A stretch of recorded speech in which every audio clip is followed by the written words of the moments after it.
მოგესალმებით, ეთერში გადაცემა შენი პოზიცია, მე თეაგიგვაშვილი გახლავართ. საარჩევნო ციებ-ცხელებამ გორში მეტნაკლებად გადაიარა, მეორე ტურის დღე ჯერ არ არის დანიშნული, ამიტომ მე ვიხელთე დრო და დღეს მოვიწვიე სტუდიაში ადამიანები, რომლებიც მე უნდა ვაღიარო, მე ჩავთვალე ასე და ვფიქრობ, რომ გორის ძალიან დიდი ნაწილი ასე თვლის. მოვიწვიე ადამიანები, რომლებიც ვერ მოხვდნენ გორის საკრებულოში, მაგრამ თუ მოხვდებოდნენ, ძალიან კვალიფიციური იქნებოდა მათი მუშაობა საკრებულოში. ყოველ შემთხვევაში ეს ჩემი სუბიექტური აზრია. მოისმინეთ მათი მოსაზრებები, თავად გააკეთეთ დასკვნები. ქალბატონი ლელა გაკაშვილი გახდათ ჩემი გადაცემის პირველი სტუმარი. მოგესალმები ლელა. თქვენობით ლაპარაკი ძალიან არ გამომივა ეხლა, მაგრამ თუმცა ვეცდები რომ უფრო აკადემიურად წავიყვანო, ვიდრე ვისაუბრებდით ისე. რატომ გადაწყვიტე რომ კენჭი გეყარა? პირველ რიგში ქალბატონათი ვისარგებლებ თქვენი ეთერით და მინდა დღევანდელი დღე მივულოთ აბიტურიენტებს, მათ ჰქონდათ პირველი გამოცდა და მინდა წარმატებები უსურვო. ასევე წარმატებები უსურვო პედაგოგებს, წარმატებები უსურვო სტუდენტებს, რომლებიც გრანტის ამაღლებაზე გადიან და წარმატებები უსურვო მაგისტრებს, რომ მათ მომავალი შემდგომში უკეთესად იყოს გარანტირებული. ეხლა რაც შეეხება თქვენს კითხვას, რატომ ავირჩიე რომ მე კენჭი მეყარა. ჩემთვის ეს არჩევანი ძალიან მოულოდნელი იყო, მინდა გითხრათ, შემოთავაზება და იმდენად სწრაფად მოვიფიქრე, რომ თქვენ უკან მოსახედი დროც კი აღარ დარჩა. მაგრამ ჩემთვის მთელი ჩემი ცხოვრების მანძილზე ყოველთვის მიმოჩნდა ასე, რომ ქალი პოლიტიკაში და ნებისმიერ სფეროში უნდა იყოს და თავისი ადგილი ეკავოს. ქალი არის მნიშვნელოვანი, ქალი არის ოჯახის ბურჯი და მე მინდა გავიხსენო ერთი მექსიკური ანდაზა, რომ სახლი მიწაზე კი არ დგას, არამედ ქალის მხრებზეო. ეს ძალიან მნიშვნელოვანია, იმიტომ რომ დიდი ოჯახია თვით სახელმწიფოს და პოლიტიკას და ასეთ შემთხვევაში. რადგან ამ საკითხში მე უნდა დავსვე კითხვა, რადგან შევეხეთ ამ თემას, მე არ ვაპირებდი ასე გენდერულად წამეყვანა საკითხი, მაგრამ რადგან შევეხეთ ვიტყვი, როგორ ფიქრობთ, ქვეყანაში კვალიფიციური კადრების პრობლემაა თუ ქალის პოლიტიკაში ჩართულობის პრობლემა? რა თქმა უნდა, ქალის პოლიტიკაში ჩართულობის პრობლემა არის. ჩაერთო აგერაკ ჩვენ ქალაქის მერობის კანდიდატი ქალბატონი მუკნიაშვილი და წავიწიეთ წინ. საქმეც ის არის, რომ ძალიან მცირე რაოდენობით ქალები არიან პოლიტიკაში. ამას წინა თქვენი გადაცემაც მიეძღვნა ამას, გენდერულ საკითხებს და მინდა აღვნიშნო ერთი რამე, რომ ზუსტად სამოქალაქო საზოგადოების ერთ-ერთი ღირებულება ის არის, რამდენად აქტიური იქნება ქალი პოლიტიკაში. მე არ უნდა დაგეთანხმო ლელა, ბოდიში ვიხდი აქვე ჩემს პოზიციას დავაბეჭდებ, მე მაინც ვფიქრობ, რომ ქვეყანას კვალიფიციური კადრის ნაკლებობა აქვს და მე რადაც ფიქრობდი, რომ კარგი იქნებოდა თუ საკრებულოში იქნებოდა ლელა გაკაშვილი, ეს არ იყო ის, რომ ქალი იქნებოდა საკრებულოში. მე ძალიან დიდ პატივს ვცემ იმ კვალიფიკაციას, რაც წლების განმავლობაში დაგიგროვდა იმ საკითხთან დაკავშირებით, რომელიც მე ვთვლი, რომ ძალიან მნიშვნელოვანია ჩვენი ქვეყნისთვის. მე არ გამოვიცხავდით კვალიფიკაციას, მე უბრალოდ უფრო შორს წავედი ასეთ შემთხვევაში, როდესაც პიროვნება გადაწყვეტავს, რომ მან გარკვეულწილად რაღაცა პასუხისმგებლობა იკისროს, ამ შემთხვევაში იგი უნდა იყოს კვალიფიციური. მე ეს ჩავთვალე. მადლობა და აი ახლა მე ძალიან მაინტერესებს რა პროგრამით მიდიოდი საკრებულოში თუ იმ შემთხვევაში თუ კი არჩევანს გააკეთებდა ხალხი შენზე, მაგრამ ამის მერე მე აუცილებლად მოკლედ შეგეკითხები, რა წარმოდგენა გქონდა არჩევნებზე და როგორი იყო შტაბის ცვლილება? კი ბატონო. ну ჩემი პროგრამა მოიცავდა ძირითად საკითხებს, რა თქმა უნდა მე პედაგოგი ვარ და ძირითადად სწავლებასთან და სკოლასთან იყო ჩემი პროგრამა დაკავშირებული. ჩემთვის მნიშვნელოვანია სწავლების ხარისხის ამაღლება სკოლაში და რა თქმა უნდა ამის ერთ-ერთი საშუალებაც და მეთოდიც არის წახალისება. მაგრამ წახალისება მინდოდა ბავშვებისათვის სახელობითი სტიპენდიების დაწესებით.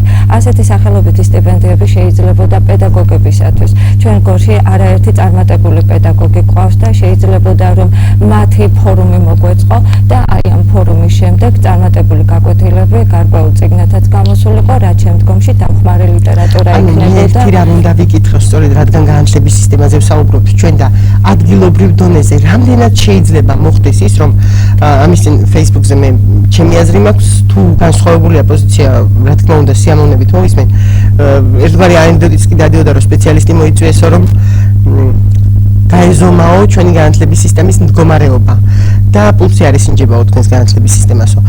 თუმცა თუ კი ადგილობრივი ხელისუფლება რაღაცა ფორმით შექმნის რაღაცა კერებს, შეიძლება წაეშველოს იმ სიტუაციას, რაც ზოგადად საქართველოშია განათლების სისტემასთან დაკავშირებით. თქმა უნდა, ეს შესაძლებელია. ამისი მაგალითი ჩვენ გვაქვს ესტონეთის მაგალითი, მე ცოტა ხნის წინ ვიყავი ესტონელ კოლეგებთან შეხვედრაზე და მათ აქვთ განათლების სისტემაში ასეთი მომენტი, რომ არსებობს მუნიციპალური სკოლა. როდესაც მუნიციპალიტეტი ესტონეთში თვითონ ხელმძღვანელობს ამ სკოლას და პასუხისმგებელია თითოეული ახალგაზრდის სწავლების პროცესშიც და მომავალზეც შემდგომში. ასეთ შემთხვევაში ჩვენ თუ გავააქტიურებდით ჩვენ საკრებულოს და იგიც გარკვეულ პასუხისმგებლობას აიღებდა მომავალ თაობაზე, ეს ძალიან მნიშვნელოვანი იქნება. და ერთი რამე მინდა აქვე დავამატოთ, ეს ჩემი აზრია პირადად, რომ პოლიტიკოსიდან სახელმწიფო მოღვაწემდე არის ერთი ნაბიჯი. პოლიტიკოსი პოლიტიკოსად დარჩება, თუ კი ორიენტირებული იქნება მხოლოდ მომავალ არჩევნებზე, მაგრამ სახელმწიფო მოღვაწე თითვლები თუ შენ მომავალ თაობაზე ზრუნავ. ჯერჯერობით ჩვენთან პოლიტიკოსების დეფიციტია. პოლიტიკოსებისაც კი დეფიციტია სახელმწიფო მოღვაწეებზე, რომ არ ვილაპარაკოთ.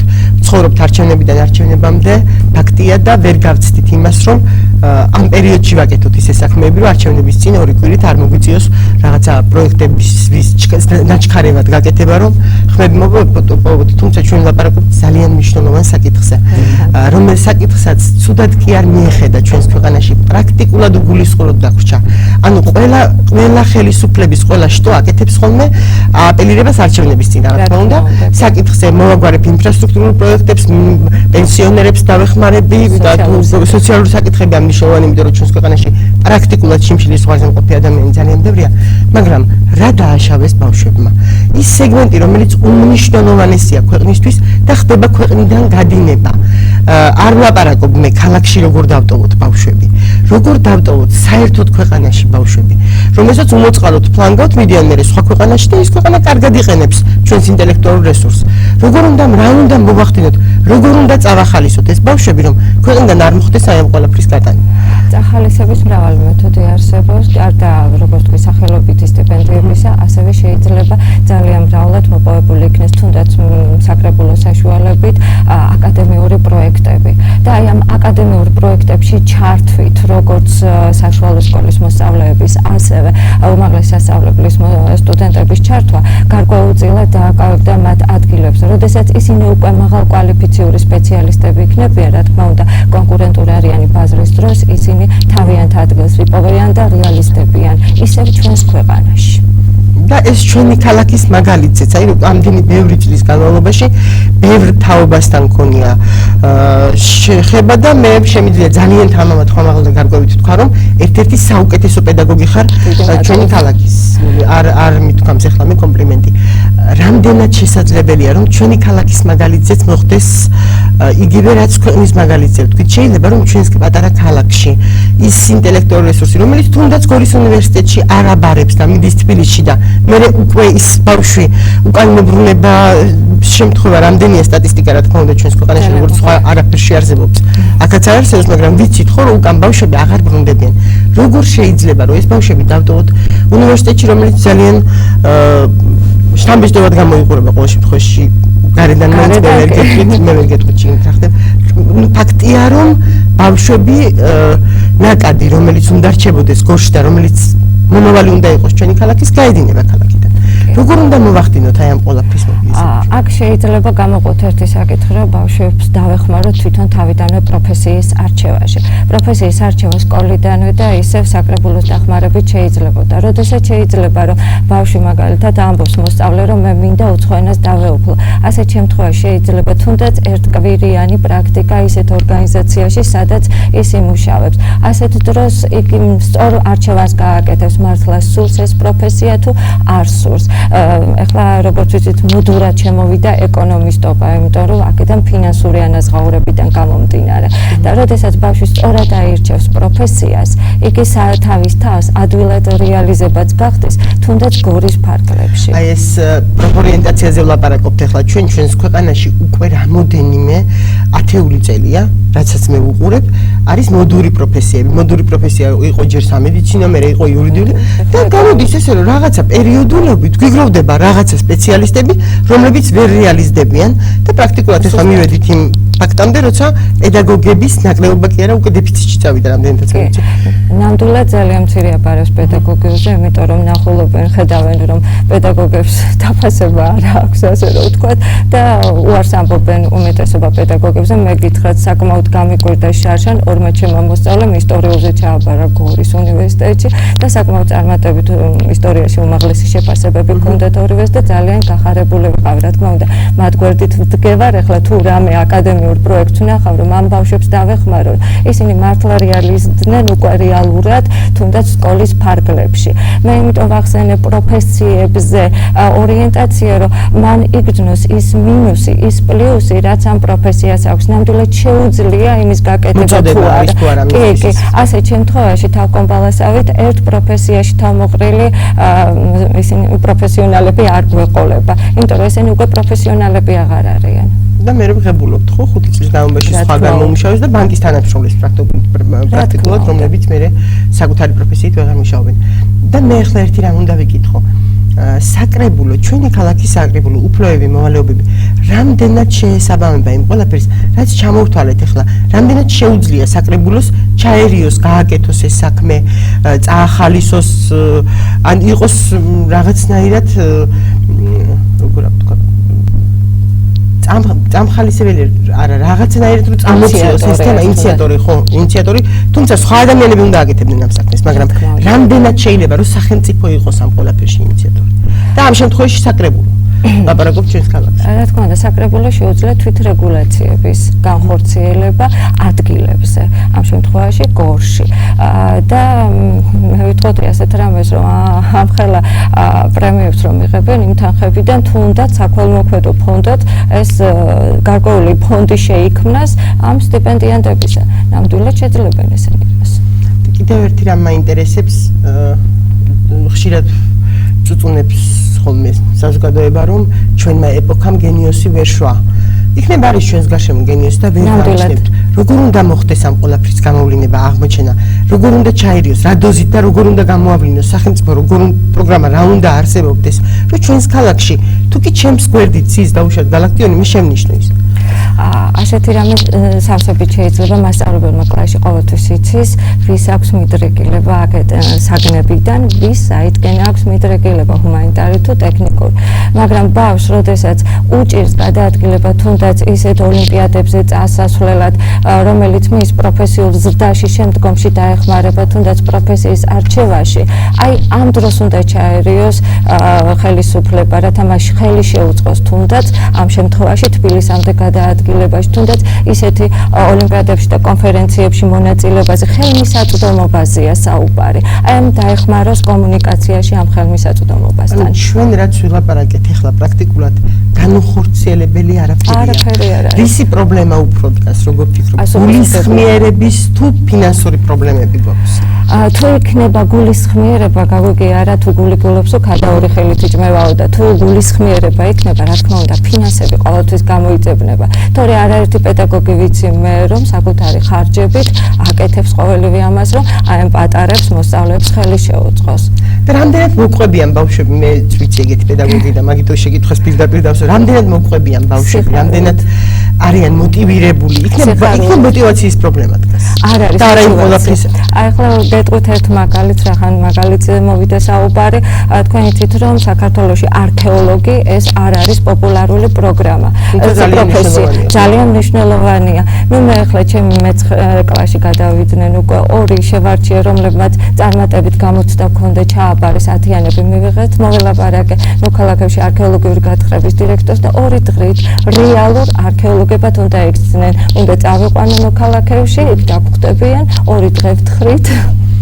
ნუ ჩამოვაც და რამდენად სენსაციური იქნება მართლა ამ პატარა არქეოლოგებმა რომ რაღაცა იპოვონ და პლუს ამას ჯერ გარკვეული დრო გვაქვს, მე კონტაქტი მაქვს ამ ბავშვებზე, ვინციდან ვიცით რომ არ დადეგებია, მწერენ ისინი და მწერენ ასეთ რამეს, რომ ყველაფერი ინფორმაცია უკვე წაუკითხათ, სურათები სულ დაუმახსოვრებიათ, ფაქტიურად მთელი ისტორია ამ ნივთებისა უკვე ათვისებული აქვს და ელოდებიან, ყოველ დღე მწერენ, ხომ არ დამავიწყდა. არა ბავშვო, არ დამავიწყდა. ჩვენ წავალთ ამ გათხრებს. ანუ მე როგორც ამ მონათხრობიდან მივხვდი, პატარა ყურადღებამაც კი. რა თქმა უნდა. ბავშვები მოტივირებულები გახადა არა იმაზე, რომ რაღაც ამოთხარონ და რაღაც ნახონ. იმაზე, რომ წაიკითხონ, ინფორმაცია მოიძიონ და რამდენად შეიძლება რომ ამ ყველაფრის კონდეს გადამდები ხასიათი? ყველა მოვლენა გადამდებია. და რა თქმა უნდა წარმატებულ ბავშვს უნდა ინახავენ, ასეთ შემთხვევაში სხვასაც უნდა იგივე წარმატებული იყოს. ასეთი მომენტი მქონდა, რომ თქვი უკვე რომ ჩვენ ამ ღონისძიებას ვაკეთებდით და ვთქვათ ეს მოსწავლე უნდა წასულიყო ქალაქებში, სხვა მითხრა რომ აი მე ეს მაინტერესებს და რა შეიძლება გაკეთდეს ამასთან დაკავშირებით, იმას უცხოენ აინტერესებდა და მოვიფიქროთ მეთქე მაგასთან მოყვები ვნახოთ. ასე რომ გულის ხმიერება და კიდევ ერთხელ ვიმეორებ, თუ გული გულობს, ქადა ორი ხელით იჭმევა. ძალიან სასიამოვნოა ეს ყველაფერი და ერთგვარი იმედიც კი ჩამესახარა ამ საუბრის ფონზე, თუმცა რეალობა სხვა რამეს გვიჩვენებს და არჩევნები. რა მოხდა არჩევნებზე? რა მოლოდინები გქონდა არჩევნებზე და რა შედეგი დადგა რეალურად? კი, არჩევნებზე მოლოდინები დიდი იყო, თუმცა გარკვეულწილად მე რამოდენიმე კრიტერიუმს გამოვყოფდი, რამაც ვთქვათ, ჩემი წარმატება არ განაპირობა. კონკრეტულად პირველი ის, რომ სამოქალაქო საზოგადოება სრულყოფილად ჩამოყალიბებული არ არის, ეს გვაჩვენა თუნდაც იმან, რომ გენდერული ბალანსი არ არის დაცული. კი, არის ორი ქალბატონი საკრებულოში, მაგრამ გენდერული ბალანსი კვლავ არ არის დაცული. მე ვისურვებდი საზოგადოების მხრიდან უფრო მეტ ნდობას ქალებისადმი. მეორე, გარდა ამისა, აღმოჩნდა რომ გაიმარჯვა მერობის კანდიდატი. მე მაინტერესებს მაშინ მიეცი ხმა მერობის კანდიდატ ქალბატონს. გენდერული ბალანსისთვის.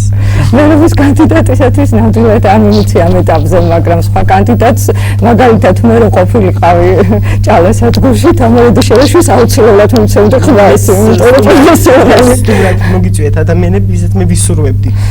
და ამ შემთხვევაში მე გენდერული ბალანსი დავარღვიე, იყვნენ მამრობითი სქესის წარმომადგენლები, ვისაც ვისურვებდი რომ მოხვედრილიყვნენ საკრებულოში, უბრალოდ ვერ მოხვდენთ, მაგრამ ამ შემთხვევაში უმცირესობა იყავით თქვენ და ამიტომ ამას გაწოდა ჩემი გადაცემა. მეორე კრიტერიუმი ასეთი გამოყენების ფიქრის შემდეგ, რომ გაიმარჯვო, ცოტა ძლიერი ძალა უნდა გიმაგრებდეს ზურგს კიდევაც.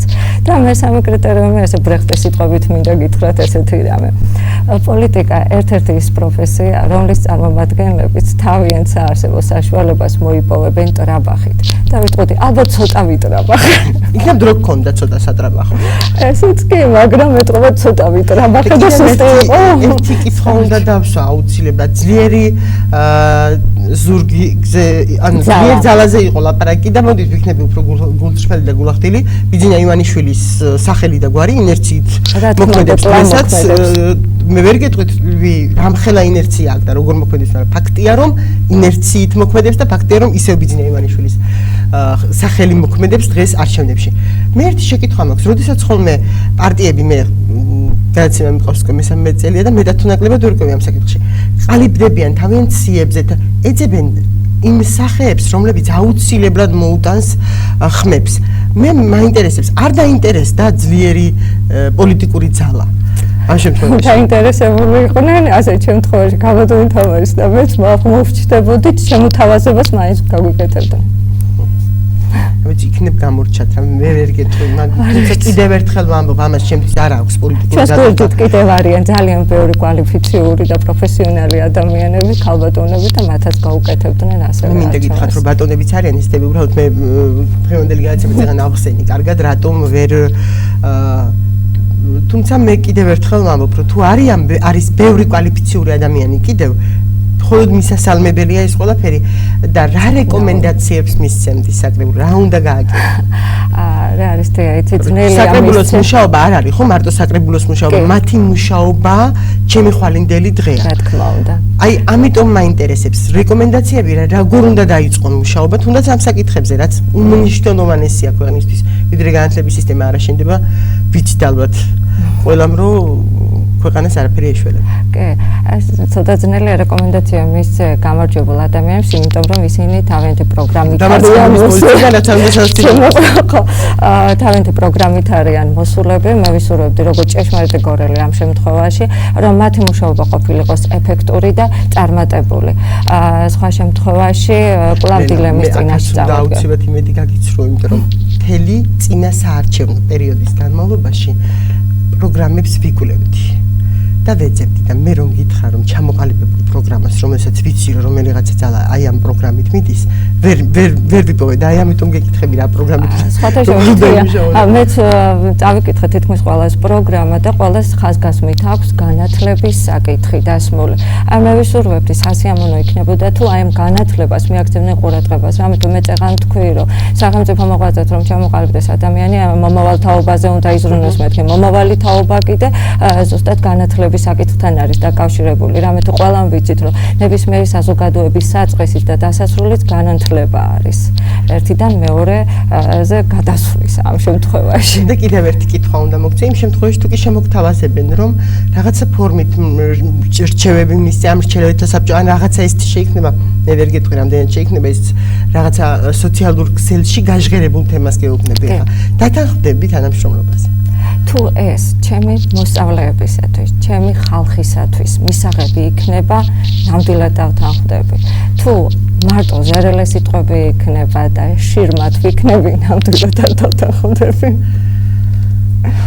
ძალიან კარგი პასუხი იყო და მე უნდა რეკლამა გამოვაცხადო, რეკლამის შემდეგ კიდევ ერთი ქალბატონი უნდა მოვიწიო სტუდიაში და მე წინ კიდევ მეორე ტურია ხო არჩევნები საკითხი დამავიწყდა მიმართე მოსახლეობას რა გინდოდა გეთქვა და რა შეუბნები დღეს შინაგანის მოსახლეობას რა ეტაპზე ვართ რა გვინდა და მე მინდა მხოლოდ მადლობა გადაუხადო ჩემ ამომრჩევას ნამდვილად არ მიმიღე არც ისეთი ნაკლები ხმა იმ ამომრჩევას რომელმაც ასეთი გულითადად მოვიდა საარჩევნო ყუთთან მევიდა და ხმა მომცა ნამდვილად დიდი მადლობა მე მინდა გადაუხადო მადლობა ყველას ვინც გვერდით მიდგა და მადლობა გადაუხადო ნამდვილად მოსწავლეებს მე ყოფილი მოსწავლე არ არსებობს რომლებმაც ახლა მინდა მოკლედ მოგცეთ აქ თავიანთი შეხედულებები დაწერეს ჩემს და მინდა სახსოვრად გადმოგცეთ მადლობა გორელებს ისინი მათ ვინც ჩემთაზე გააკეთეს არჩევანი ნამდვილად შეიძლება ამ ეტაპზე წარმატებას ვერ მივაღწიეთ მაგრამ მე მათ ვპირდები რომ ჩემი საქმიანობა ამით არ შეწყვეტილა ნამდვილად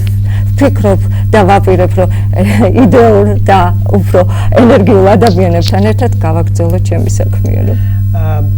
ძალიან დიდი მადლობა უნდა გადაგიხადო გადაცემაში სტუმრობისათვის და მე მინდა ერთი რამ თქვა რომ როდესაც ლაპარაკია ხოლმე როდესაც ჟურნალისტი ხარ რა მოდის წინ მოქალაქე უფრო მეტად ხარ თუ ჟურნალისტი დღეს ვწუნდები რომ მოქალაქე უფრო მეტად ხარ ვიდრე ჟურნალისტი მე ეს უკრედი მქონდა ნანახი და მე ვიყავი ძალიან გულშემატკივარი რა თქმა უნდა შენ და ალბათ ახლა დარწმუნდება საზოგადოება რატოც ვიყავი გულშემატკივარი უბრალოდ ღიად ხარ დაჭერას იმის გამო რომ ჟურნალისტებს ამისი უფლება არ გაგვაჩნია ვერ გავბედავდი და მე დღეს კიდევ ერთხელ ვწუხარ ამის გამო მე მინდა ვთქვა რომ რაც ჩამოყალიბდა ახლა გადაცემაში მოკლედ რაც მიმოვიხილეთ ამას ალბათ თავის განშტოებები აქვს და მე ვიცი რომ აქვს გადაცემის მეორე ნაწილში ასე შეგნებულად დაიღო გადაცემა ქალბატონ თამართან მომიწევს საუბარი რამდენად შეიძლებოდა ბიუჯეტიდან ის ამ თანხების მოძიება გამოყოფა რაზეც ახლა ვისაუბრეთ და რამდენად შეიძლებოდა რომ ეს სეგმენტი რაც ძალიან მნიშვნელოვანია იმ ფორმით განვითარებულიყო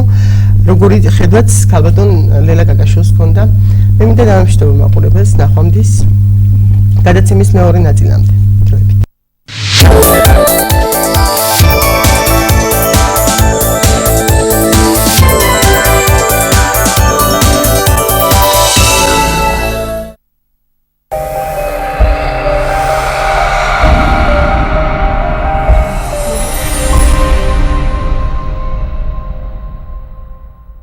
პირველობისთვის გამარჯვებისთვის შთაგონებისთვის უპირატესობისთვის ტოიოს საბურავები მათთვის ვისაც სრულყოფილება სურს their best ექსკლუზიური დილერი ამპოლი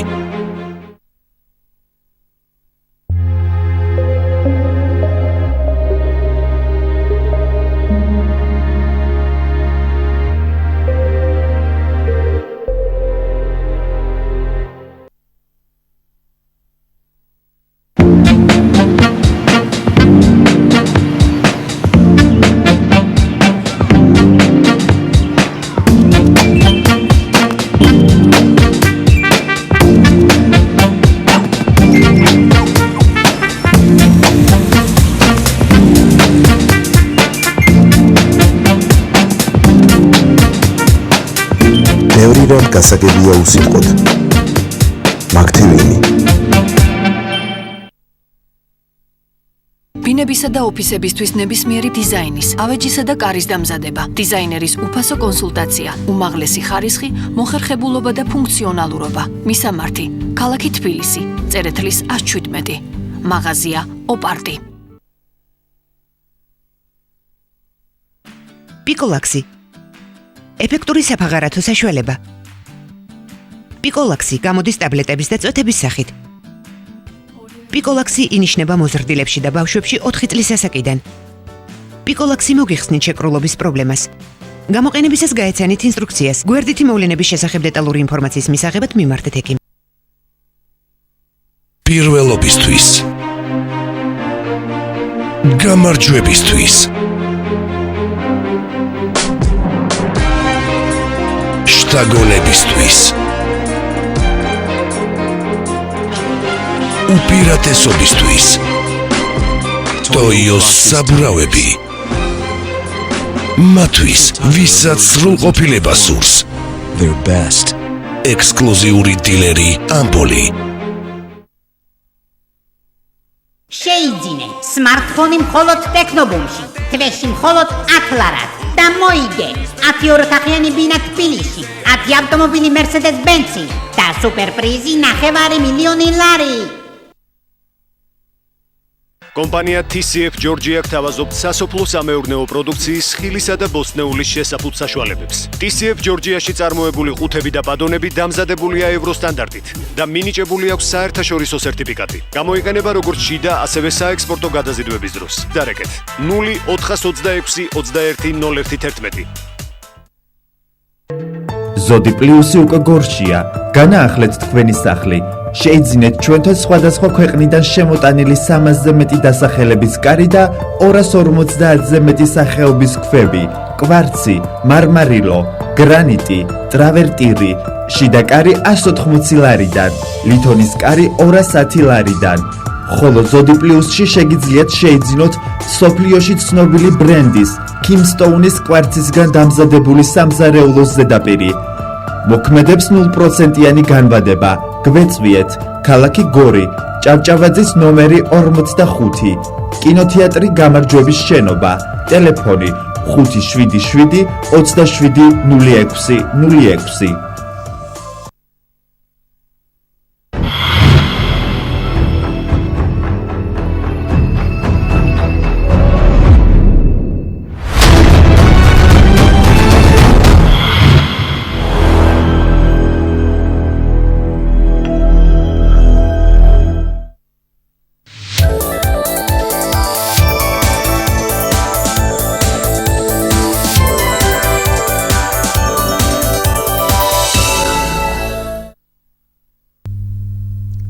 კიდევ ერთხელ მოგესალმებით და ჩემი გადაცემის თემას და მეორე სტუმარს შეგახსენებთ. ანუ დღეს ჩემს გადაცემაში სტუმრად მოხვდნენ ქალბატონები, რომლებიც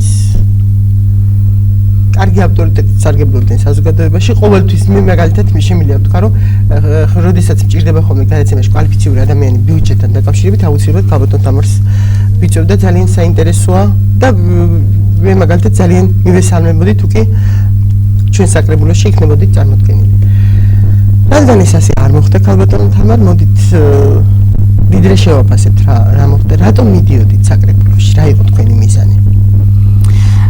მე ვისალმებ ტელემაყურებელს, დიდი მადლობა შეფასებისთვის. თვითონ ჩემი გააქტიურება პირველ რიგში გამოიწვია იმ ფაქტმა, რომ საზოგადოებაში ჩამოყალიბდა ერთგვარი ნიჰილიზმი. და მე საერთოდ ძალიან ოპტიმისტი ადამიანი ვარ და ვცდილობდი რომ რაღაც იმედის მუხტი გადამედო ჩემი თანაქალაქელებისთვის.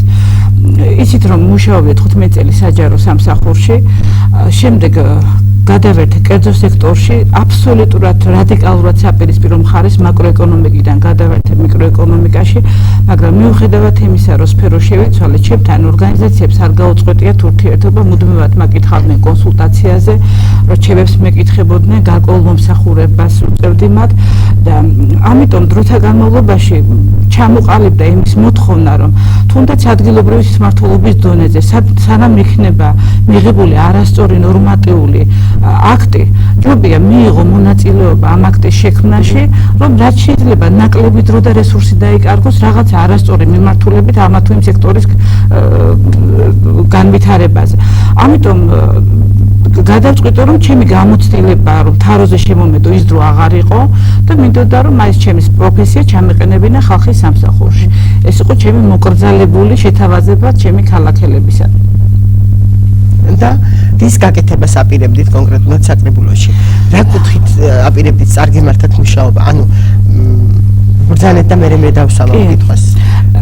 იცით რომ მე არც ერთ პარტიაში ვარ გავერთიანებულ ვარ, უბრალოდ თქვენი გადაცემის პირველი ნაწილის თემას გავავრცობ უბრალოდ. მქონდა მიუხედავად იმისა საშუალება, რომ ყველა პარტიის სიით გამოსულიყავ, მათ შორის სახელმწიფო პარტიის სიითაც.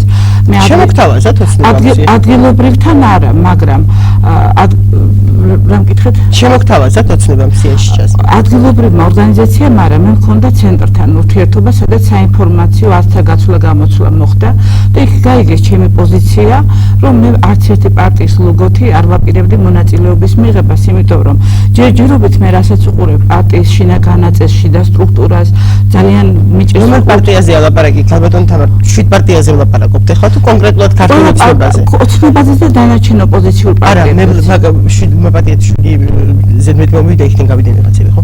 კოალიციაზე ვლაპარაკობთ კონკრეტულად ერთ პარტიაზე. არა, კოალიციაზე ვსაუბრობ მე და დანარჩენი ოპოზიციური პარტიები. ყველასთან მქონდა ურთიერთობა, უბრალოდ ყველას ქონდა ჩემთან. კონკრეტულად ოცნება რადგან ახსენეთ ცენტრალური კოალიციაზე ვსაუბრობ, კოალიციაზე ვსაუბრობ, იმიტომ რომ ისინი ერთიანი სიით გამოდიოდნენ, თუმცა იქ თავიანთი კვოტები ჰქონდა.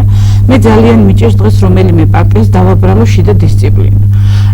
საერთოდ ვერ გავიგებ ერთ-ერთი პარტიის სტრუქტურა და ამიტომ გადავწყვიტე, რომ საერთოდ დამოუკიდებლად. ანუ გორში რომელი პოლიტიკური სუბიექტებიც არის, ყველასთან გქონდათ ლაპარაკება? თითქმის ყველასთან გქონდა კონსულტაცია. ვისთან არ გქონიათ მოდი მაშინ ისე? ძალიან გამიჭირდება დავასახე. არა, იმიტომ რომ ეხლა ბრძანეთ რომ არ გეთქვა დისციპლინაზე. აი მაშინ დისციპლინაზე ვარ გქონდათ. კარგით, გეტყვით. ვის, ანუ თქვენი კრიტიკა დისციპლინასთან დაკავშირებით შემეძლო პატრიოტთა ალიანსთან ურთიერთობა, შემეძლო მემარჯვენეებთან ურთიერთობა, შემეძლო სალომე ზურაბიშვილის პარტიასთან ურთიერთობა, ეს უკავა და მემარჯვენეები არიან და კიდევ აი ბურჯენაძის პარტიასთან არ მქონია სწორი. კი, ბურჯენაძის პარტიასთან არ მქონია, არ შემეშალოს კი. დანარჩენი თითქმის ყველასთან თუ სწორად ჩამოვთვალე. კიდევ უნდა შევიკითხოთ მაშინ არც მოლაპარაკებულ პარტიებში და არც არ მოლაპარაკებლებში არ აღმოჩნდა ოქროაშვილის პარტია. ოქროაშვილის წარმომადგენლებთან თავიდან მქონდა, უბრალოდ ჩემი აზრი ეკითხეს ოქროაშვილის პოლიტიკაში გააქტიურებასთან დაკავშირებით და არასწორი პროგნოზი გავაკეთე სხვათა შორის. ველური ამხელა პროცენტს თუ აიღებდა. ეხლა ეს ჩემ ჩართვაზე არ არის, უბრალოდ აზრი ეკითხეს ჩემი. მე ეს ჟურნალისტური კითხვა შემომიტია. რომ ცოდნოდათ ამხელა რეიტინგი ექნებოდა, რას იზავდით, დათანხმდებოდით? არა, არც მე როგორც გითხარით, ჩემი პრინციპიდან გამომდინარე, ჩემ თავს ვერ აღვიქვა პოლიტიკური გუნდის წევრად. არ არის ეს ჩემი. რატომ ქალბატონ თავს გუნდური თამაში არ შეგიძლიათ თუ იმ შემთხვევაში, როცა გუნდი დააშავებს ცუდი სიტყვებით რო ვთქვათ, გაправება არ შემიძლია. არ შემიძლია რა თქვენ ტერმინს გამოვიყენებ, გაправება არ შემიძლია. ამიტომ როცა შედიხარ გუნდში სათამაშოდ, იქ მე ცალკე პოზა დაიჭირო და ვითომ შენ არ იზიარებ იმ პოზიციას, ეს ძალიან უფრო ცუდი საქციელი მგონია და ამიტომ ვცდილობ ხოლმე ჩემი ცალკე პლუსებით და მინუსებით ვიდგე, ვიდრე რაღაც პოზიცია გავიზიარო და ამაში აღმოჩნდი მართალი, აი მოდიოდნენ, თავაზობდნენ მაგალითად მათი სიით გამოსვლას, მაგრამ როცა უარს ვეუბნოდი და ვსვავდი კითხვას, ახლა კონკრეტულად აღარ დავასახელებ პარტიებს, რომ თქვენ რა გირჩევნიათ, საქმე გაკეთდეს თუ თქვენი პარტიის სიით გამოვიდა. რასაკვირველი ერჩიეთ პარტიის რეიტინგი და არა საქმის გაკეთება, თორემ მე კიდევ ერთხელ აღვნიშნებ და მათაც ვეუბნოდი, თუ ჩემზე კანდიდატს ჩასვათ, სიამოვნებით მოხსნე კანდიდატურას. ამას თავაზობდი ყველას, მაგრამ სულ ყველას სვავდა კანდიდატს, იმ შემთხვევაში თუ არ დავთანხმდებოდი და ხმების დაგსაქსვაც საკმაოდ გამოიწვია ამან. მართალი აღმოჩნდი პარტიებთან მიმართებით. საინტერესო კითხვები რაც მე დავსვი, ალბათ ხალხი დაინტერესდებოდა, იმიტომ რომ გაწვალდა ხალხი, ხო? მოლოდინის დღეს მეუბნებოდა ერთი ადამიანი, რომ მე არ ვიცოდი თუ ქალაქში ესეთი განცდაა, რომ რა არის მეორე ტური არჩევნების ყველა გაიძახის რომ მეორე ტურის მერე გავაკეთებ მეორე ტურის მერე ამას გავაკეთებ ანუ მეორე ტური რაღაცა წყალგამყოფად იქცაოდა გაწვალდნენ ადამიანები თქვენაც ბრძანეთ რომ ეს ხმების გადანაწილება არ მომხდარიყო თუნდაც პარტიებს შორის არ მომხდარიყო გუშინ წინ რაღაც მამთინებზე კარგი იქნებოდაო მაგრამ პოლიტიკური ხედვა თუნდაც ამის პოლიტიკური სტრატეგიები თუნდაც ის რომ ცდარი იყო ამანაც დაადასტურა და მე ყოველთვის ვამბობდი და აქ ამ სტუდიაში მithქვამს რომ რატომ მაქვს გარკვეული ანტაგონიზმი პარტიების მიმართ როცა ქვეყნისა და პარტიის ინტერესი დგება ვერ ვნახე ერთ-ერთი პარტია რომელიც ქვეყნის სასარგებლოდ გააკეთებს არჩევანს ყოველთვის პარტიის რეიტინგს იცავენ პარტიის კვოტას ეგრეთ წოდებულ კვოტას ეწირება დღეს საქართველოში ძალიან ბევრი კარგი საქმე და წამოწყება და აი ამ სისულელეს უყურებ და ეგრეთ წრეზე დავდივარ და რაც შეეხება თქვენს კითხვას რომ მე რას ვაპირებდი ზუსტად აი ამ კითხვას უნდა განვავრცოთ ჩვენ ეს კითხვა რასაპირებთ იმიტომ რომ ძალიან მნიშვნელოვანია თუმცა მე ერთი პატარა კითხვა უნდა დავსვა და იმის შემდეგ გადავიდოთ რას გავაკეთებ იმიტომ რომ მე თქვენი იყავით იმ გადაცემაში სადაც მართველი პარტიის ერთ-ერთმა წარმომადგენელმა ქალბატონმა ბრძანა რომ არ არისო საკრებულო პარტიების პოლიგონი რომ პარტიული ანუ მე მაშინ დავსკითხვა რომ პარტიის ინტერესი მაღლა დადგება თუ გორელი მოსახლეობის იმ შემთხვევაში თუ კი ინტერესები გადაკვეთენ ერთმანეთს და მიიღე პასუხი რომ არ არის საკრებულო პარტიული მუშაობის პოლიგონი თქვენ როგორ ფიქრობთ ეს საკრებულო რომელიც ჩვენ მივიღეთ იქნება ხალხზე ორიენტირებული თუ იქნება მაინც პარტიული პოლიგონი რომელიც მე უნდა განვითარდეს და რაღაცა იმის მიხედვით რასიებით წარმოადგენს პარტიებმა თქვენ თუ განიხილავთ ტელეეთერით ამ სიებს მიხვდებით რომ არის პარტიული პოლიგონი და არა რაღაც მოსახლეობის ინტერესებზე ორიენტირებული ყველა პარტია ცდილობდა თავისი კვოტით მოეხვედრებინა ადამიანი არ იყო საუბარი მის პროფესიონალიზმზე შრომით ბიოგრაფიაზე და ასე შემდეგ და ძალიან მარტივად შეგიძლიათ მე 15 ადამიანი მოიწვიოთ საუბროთ აქ და რა კონცეფციებს ჩამოაყალიბებენ როგორ უხედავენ ქვეყნის განვითარებას ძალიან მარტივად დაინახავს საზოგადოება რაც შეეხება თქვენი მუშაობაზე ვილაპარაკობთ თქვენ კითხვას რომ რა არის მეორე ტური ზუსტად ეს იყო ჩემი ტკივილი და სხვათა შორის ვერავიყოლია ვერავინ მინდოდა ძალიან ჩატარებულიყო ქალაქში რამდენიმე საინფორმაციო დიდი შეხვედრა რა არის თვითმმართველობა რა იყო საკრებულოს წევრის უფლება-მოვალეობები და საერთოდ რას უნდა ელოდოს სამარჩევნებისგან საზოგადოება ზუსტად ამ ინფორმაციულმა ვაკუუმმა წარმოშვა ის ძალიან დაბალი დასწრება არჩევნებზე რაც მივიღეთ მთელი საქართველოს მასშტაბით საზოგადოება ვერ იყო ნიჰილიზმით რასაკვირველია იმიტომ რომ ყველას გონია რომ ადამიანი მიდის და დაპირებებს აძლევს თანამდებობის გულისთვის და მე ახლა აბსოლუტურად უგებ საზოგადოებას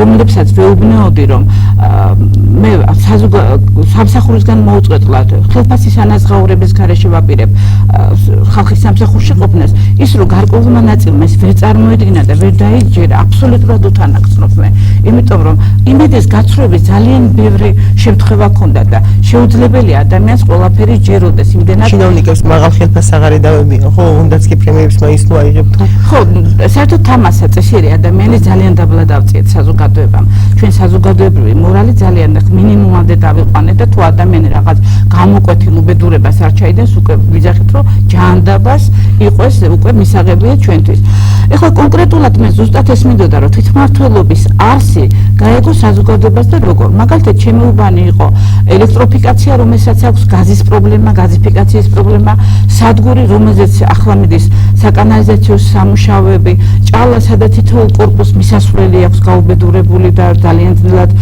მისავალი გზა არის და ასე შემდეგ და ასე შემდეგ მე მეკითხებოდნენ მაგალითად აი გაზ გაგვიყვა და მე მინდოდა ზუსტად ეს რომ ადამიანს ეკძვნო თავის ძალა თვითმმართველობის საშუალებით მე ვეუბნეოდი რომ მე კი არ გაგიყვან გზა და საერთოდ დაანებეთ თავი მოწყალების თხოვნას ჩამოვაყალიბოთ ამ ხანაგობები და ბიუჯეტის ფული გავატაროთ თქვენ სამხანაგობებზე თქვენ კონტროლეთ ბიუჯეტი თქვენ ხელში გაიაროს ყველა თეთრმა რომ ის უხარისხო ასფალტი უხარისხოდ გაყვანილი გზები და ასე შემდეგ უკვე თქვენი გასაკონტროლებელი იყოს თვითოულ უბნის მიხედვით. რაც შეეხება ცენტრალურ გზებს, გარე განათება და ასე შემდეგ, რასაკვირველია, საკრებულოს პრეროგატივა ექნებოდა, მაგრამ საზოგადოება ამის საშუალებით თვითმმართველობაში აქტიურად მინდოდა ჩამერთო.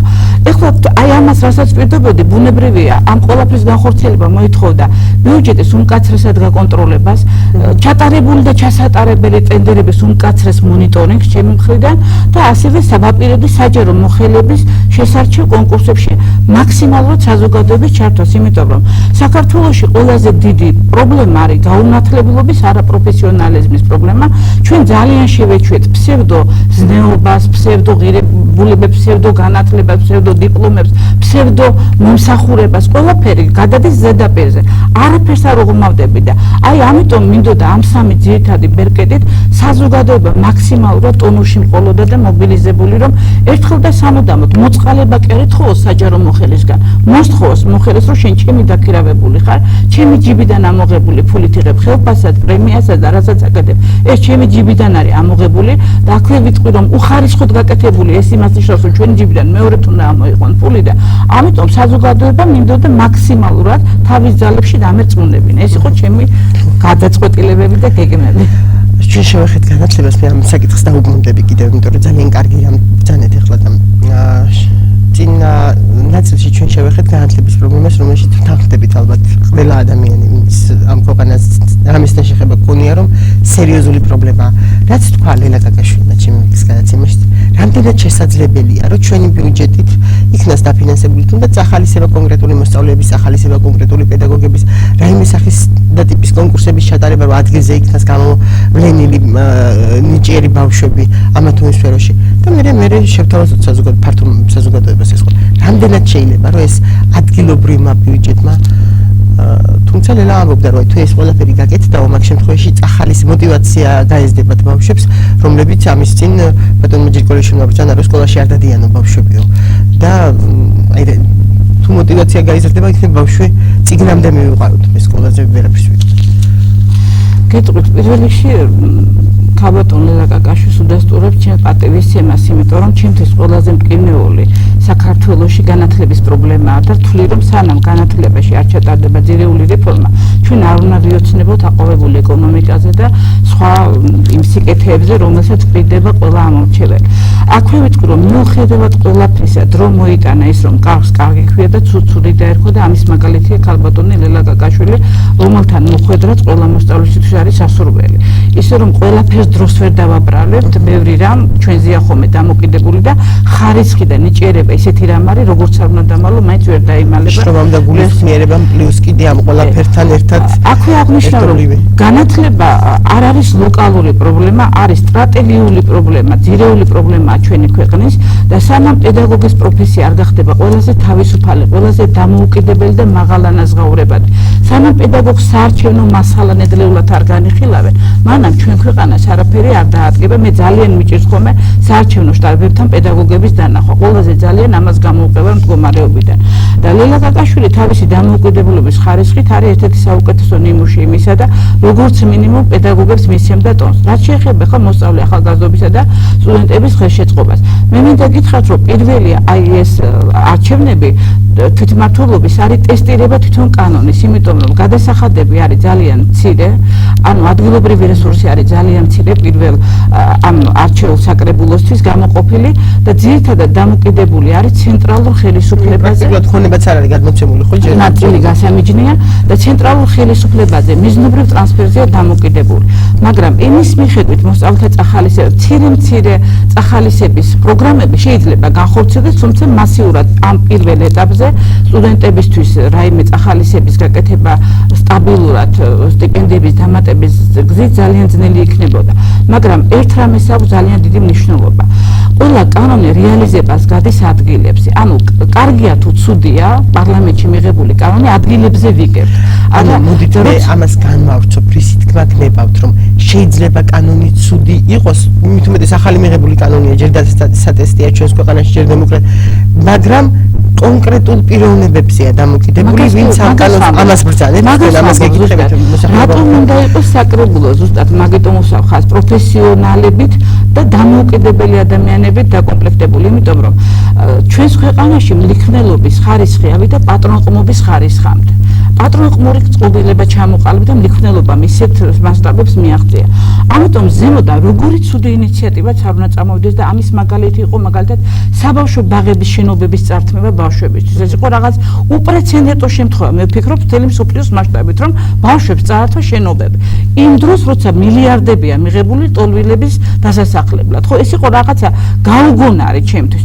და წარმოიდგინეთ ახლა ვინმეს ცენტრში რო გაეცა ბრძანება, რომ ნახევარმოქალაქეებს სახლები წაართვეს და უპრობლემოდ შეასრულებდნენ. ამიტომ როცა დაბლა სულელურ ბრძანებას, სულელურ კანონს ხდება კვალიფიციური კადრი, მიდის უკვე კონტროლი ქვემოდან ზემოთ, შეთავაზება ინიციატივებისა და ხალბატონმა ლელამ რაც ბრძანა ანუ პროფესიონალი, რომელიც კარგად არის განათლების პრობლემებში ჩართული, შესაბამისად საკანონმდებლო ინიციატივებსაც პროფესიულად აყენებს, ხომ მასია და ამიტომ დროთა განმავლობაში ბიძგი მეცემო და ამ პრობლემას ხდება ალბათ ამ შემთხვევაში გაშლა, ხო? ჰორიზონტზე ამ ყველაფრის არის, ვიღაცა ამის სპეციალისტია, ვიღაცა იმის სპეციალისტია. თავისთავად სპეციალისტებს ძალიან დიდი მნიშვნელობა აქვს, რომელიც საკანონმდებლო ბაზას თავის სფეროში კარგად იცნობენ, იმიტომ რომ თქვენ იცით, რომ დამახინჯდა უკანასკნელი 10 წლის მანძილზე თითქმის ყველა კანონი. მაგალითად, სახელმწიფო ბიუჯეტში როცა არსებობდა სარეზერვო ფონდი და მხოლოდ ფორს-მაჟორულ სიტუაციაში შეიძლებოდა მისი დახარჯვა, გააუქმეს ეს მუხლი და კონცერტებში და დავესესხები დავით ოქიტაშვილს ტიგლის ფართებში დაიხარჯა, ხო? და მე რომ მოხდა კახეთში სიტყვა, აღარაფერი აღარ იყო სარეზერვო ფონდში, არა? ამიტომ შენ როცა იგრძნობ შენ სფეროში საკანონმდებლო სისტემას, შესაბამისად უკვე იწყებ იმ კანონების მონიტორინგს, რომ აღადგინო ჯერ სტატუს-კვო, საიდან დაამაღინჯეს და მე გახდეს ეს კანონი უკეთესი. როცა წარმოდგენა არაფერზე არ აქვს, როცა საკუთარ უფლებებს და მოვალეობებს არ იცნობ, რაზეა ლაპარაკი, ხო, რომელ მუშაობაზეა საუბარი? მე ამაზე ისევ გადავალ და ერთი რამ უნდა ვიკითხო. თქვენ ბრძანეთ, რომ წირი ბიუჯეტი გვექნებაო წელს.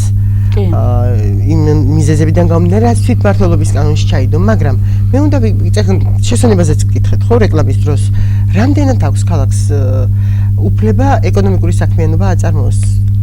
და რატომ გეკითხებით? აი კონკრეტულ მაგალითზე მინდა გკითხოთ. ბოლო პერიოდის განმავლობაში მომიწია ჩვენი ქალაქის პარკებში აქტიური მასეირნობა გარკვეული მიზეზების გამო და აღმოვაჩინა, რომ სტალინის ბაღში თურმე შუქი არ არის. არა და მე მახსოვს განათებული სტალინის ბაღი.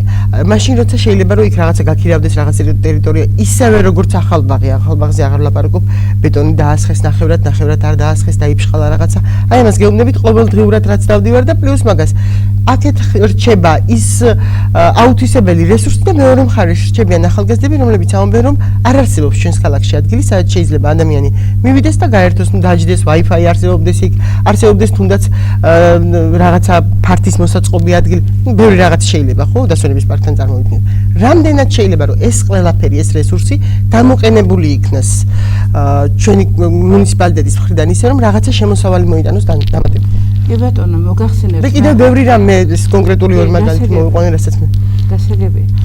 პირველ რიგში არსებულ რესურსებს უნდა ძალიან კარგად გაფრთხილება და მე ადრეც დავწერე და ვამბობდი კიდეც რომ თქვენ მაგალითად ხედავთ მთელი დღე განათებულ გზებს, ხო? თუმცა ღამე მაგალითად ახალბაღში არ არის შუქი, არა?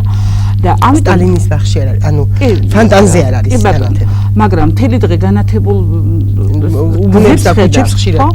ამიტომ პირველ რიგში მაგალითად რაც გვაქვს რესურსი, ის უნდა დავიხარჯოთ ეკონომიურად და მე ადრეც ვთქვი რომ დიდრები ამბობენ ხოლმე ესეთ რამეს რომ პატარა ნახვეცად შეუძლია ჩაძიროს დიდი გემი. როცა შენ ხარჯებს ოპტიმალურად არ აკონტროლებ, შესაბამისად გაბნეული რესურსები უფრო მეტ პრობლემებს წარმოშობს და ასე არის ელექტროენერგიაში ვინ დათვალა მაგალითად რამდენი კაშხალი გჭირდება, როცა აი ასე იფლანგება ელექტროენერგია და ასევე ბიუჯეტში. მე არაერთხელ შევეხე ადმინისტრაციისთვის გაფლანგულ რესურსებს. პირველ რიგში შიგარი უამრავი რეზერვი ადმინისტრაცია რასაც თავის თავზე მოიხმარს და აქვე ვიტყვი რომ ადგილობრივ შემოსავლებს მთლიანად თავის თავზე ხარჯავს გორის ადმინისტრაცია დღეს.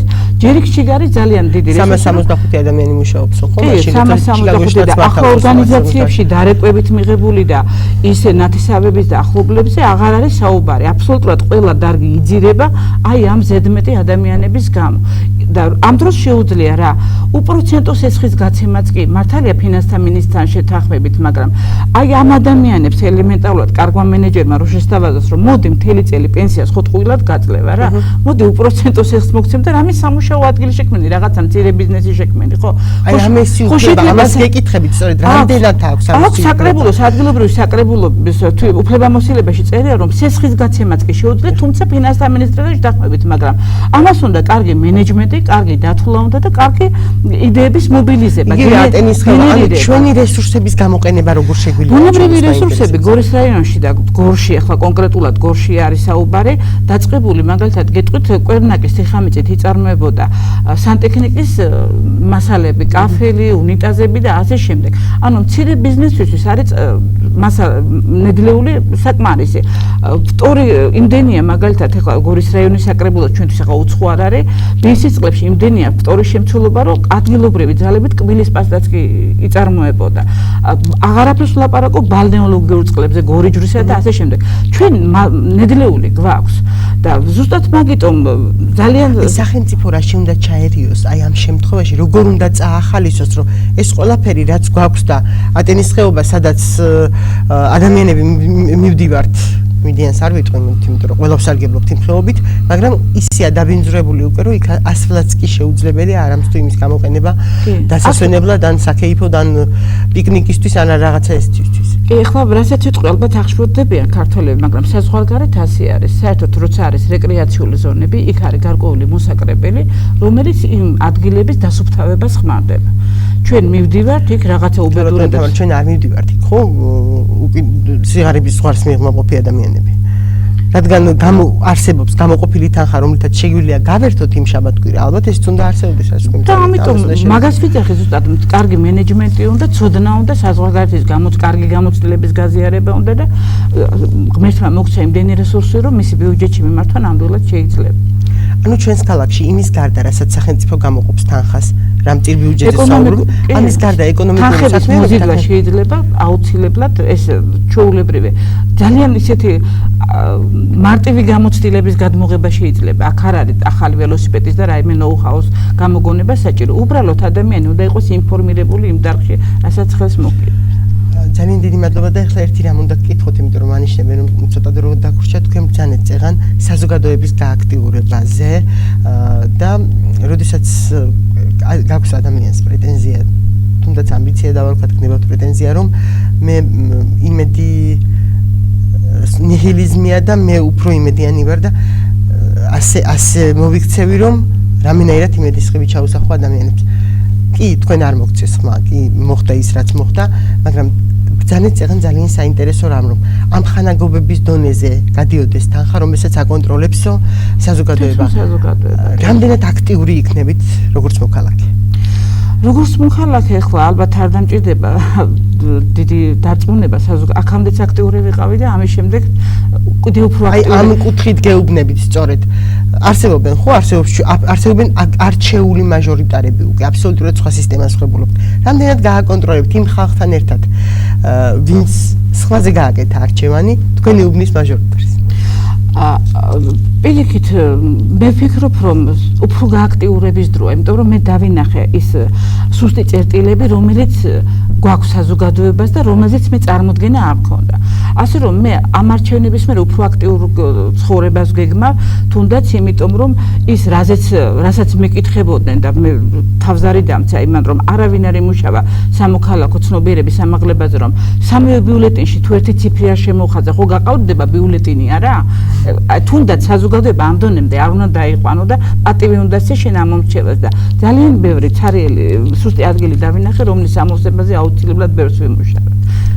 და თქვენ გაქვთ დრო ერთი წუთი მიმართეთ საზოგადოებას, როგორ უნდა მოვიქცეთ ადამიანები, მეც დიდი სიამოვნებით მოგისმენთ, რომ ხვალინდელი დღე დღევანდელზე უკეთესი იყოს, არ მინდოდა მე თქვა, რომ უკეთესი თუ არა უარესი მაინც მოიქნება მეთქი, მაგრამ მე შეხვედრებზე ყოველთვის შეუბნევდი ჩემს ამორჩევლებსაც და ნებისმიერ ადამიანსაც იმას ვეტყვი, ჩვენ მე ხმა მომცეს თუ არა, აქვე ვიტყვი, რომ მეტი დრო და ცოტა ფული რომ ქონოდა ამარჩევნების მოგება არ იყო ძნელი, ჩემი ძალიან დატვირთულობა გამოიწვია კიდევ ეს შედეგი. მე ყველას ვეუბნები რომ ჩვენ უფლებებს ჩვენ ისევე ფლანგავთ, როგორც საფულეში ცოტა ფული რომ გვაქვს და რო არ ვფრთხილდებით, რო გონია რომ არაფერი მოგვივა და ამიტომ ხარჯობთ უაზრობაში. ჩვენ უფლებებს უნდა ისევე მოგროვება და გაფრთხილება, როგორც საფულეში ფულს რომ მივაღწიოთ საწადელს და მე მინდა მიმართო ჩემს საყვარელ გორს რომ ძალა არის ჩვენში და არავით არ უიმედობა, უბრალოდ უნდა ყოველდღე ვაკონტროლოთ ჩვენი ცხოვრება და არ შეიძლება მე ველოდოთ მამას, მეფეს და კეთილ ლიდერს. თვითმმართველობა ზუსტად იმას ნიშნავდა, რომ პატარ-პატარა ლიდერებს უნდა ეკონტროლებინა თავის გარშემო მყოფები აეყოლებინა და ემართა ცხოვრება და ისე რომ ძალა ჩვენშია, აქ გულის გასატეხი არაფერი არ არის, პირიქით წინ გადადგმული ნაბიჯია, არჩევნები არ გაყალბდა, მიუხედავად იმისა, რომ ზოგმა მოიგო, ზოგმა ვერ მოვიგეთ, ეს არ არის პესიმიზმის საფუძველი, პირიქით უფრო გავაქტიურდეთ და ჩვენ საწადელ ცხოვრებას მივიღებთ რაც გვინდა. ძალიან დიდი მადლობა უნდა გადაგიხაროთ გადაცემაში სტუმრობისათვის და მე ჩემი გადაცემა ასე უნდა დავასრულო. ჩვენ ადამიანები, მოქალაქეები, თითოეული ჩვენგანი მგონია რომ ჩვენი მოქალაქეობრივი ვალი სრულდება საარჩევნო ყუთთან. არა ბატონებო და ქალბატონებო, ჩვენი მოქალაქეობრივი ვალი იზრდება მას შემდეგ, რაც პასუხისმგებლები ვხდებით ჩვენს მიერ არჩევან გაკეთებულ ადამიანებზე. ასე რომ ვიყოთ ძალიან მობილიზებულები, ვაკონტროლოთ ჩვენს მიერ არჩეული მთავრობა, რომ მე დანარჩენ საზოგადოებასთან, ვისაც არ მოწონდა თუნდაც ის კანდიდატი, ვიყოთ პირნათლები. მე უნდა დაგემშვიდობოთ, მე ვერ გეტყვით რამდენი ხნით ნახვამდის. მადლობთ.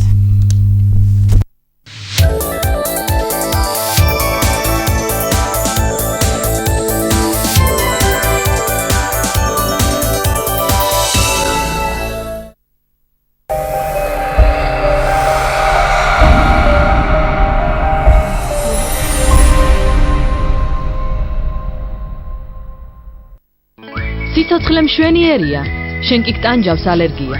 მიიღე ალერფასტი.